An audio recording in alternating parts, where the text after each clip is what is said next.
देवहूति, वहां जो 9 कन्याएं आई थी, इनमें से एक कन्या का नाम था अनसुया। अनसुया का ब्याह किया गया था अत्रि महाराज के साथ। और अत्रि महाराज जो है वो अपनी पत्नी को लेकर जंगलों में चले गए, एकांत में रहते थे। बड़ा सुंदर भाव है अत्रि का। अत्रि माने नत्रिही इति अत्रिही, और अनसुया का अर्थ हुआ है कि जिसमें कोई ईर्ष्या नहीं है। 3 गुणों से आप उठो और दुर्गुणों आपके जीवन में न हो तो तीनों देवताओं का है कि मैं तुम्हारा बच्चा बनने के लिए तैयार हूं। ये अवस्था है भाई। और अत्रि का तो कहना ही क्या है। देखो, इनकी तो कहानियां आपने सुनी होगी, पुराणों में बातें उनकी बहुत आती है। नियम था इस महात्मा का कि रोज जो है ना त्रिकाल संध्या करते थे, और त्रिकाल संध्या अपनी जो आश्रम कुटिया थी वहां से गंगा किनारे जाना, वहां जाकर पूजा कर कर वापिस आना। दिन में 3 बार ये करते थे।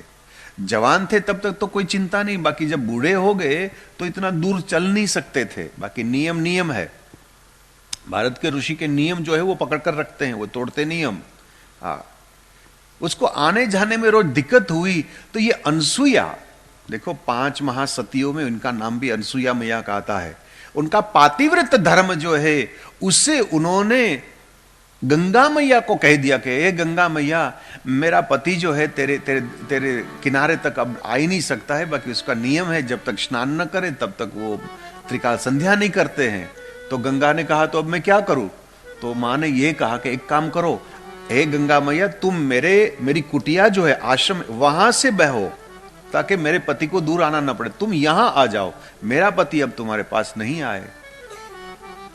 तो ये साती में इतनी ताकत थी और गंगा मैया ने स्वीकार किया, और बड़ी तेज से आ रही थी। तो तेज, गंगा तो तेज से बहती है ना। तो अनसुईया मैया ने गंगा को यह कहा कि देख मैया, तू इतनी तेज से मत आओ, मेरा पति बूढ़ा हो गया, इसमें बहुत ताकत नहीं है। कहीं स्नान करने गया और बह गया और डूब गया तो मैं तो अनाथ हो जाऊंगी।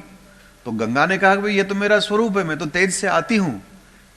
तब मां ने उसको ये कहा कि ए गंगे, मंद मंद आदती, मंद मंद माने तुम धीरे धीरे आओ, मंद मंद आदती। तो वो गंगा का नाम हो गया मंदाकिनी, जिसको हम मंदाकिनी, आज भी आप चित्रकूट में जाओगे। ये अनसुईया मैया का, इनका तप है ये। भारत की नारी क्या नहीं कर सकती भाई। हमने तो सारी दुनिया देखी है, बाकी ये भारत की नारी में जो सत्य है आज भी, जो पवित्र आज भी है, ऐसा नहीं है, वो तुम्हें कहीं बाहर नहीं मिलेगा मेरे भाई। और अत्रि महाराज का तो कहना ही क्या। जब भगवान स्वयं मिलने आते हैं, अरे भाई गुरु महाराज आवे तो शिष्य खड़े हो जाते हैं, बाकी जब भगवान भी आया तो भी अत्रि महाराज खड़े नहीं हुए, बैठे रहे।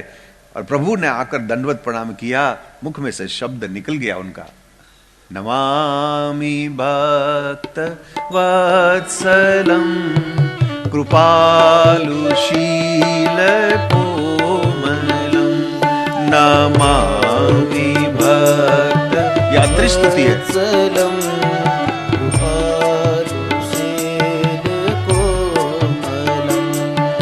अजामि ते पदाम्बुजम् अकामिनां स्वधामदम्, अजामि ते पदाम्बुजम् अकामिनां स्वधामदम्, निघं चापसायकं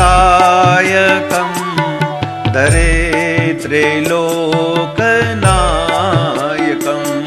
निघं चापसायकं अत्रि त्रिलोकनायकं,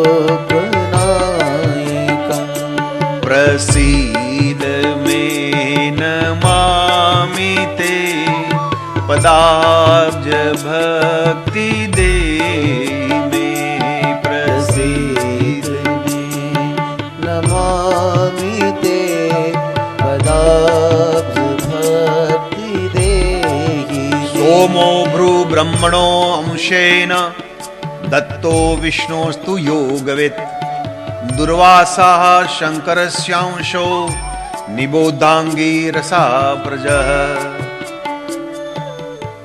चार देवों उनके बालक बने हैं। देखो कितनी कैसे कोई ये न समझे कि भगवान हमारे घर नहीं आएंगे, क्यों नहीं आते।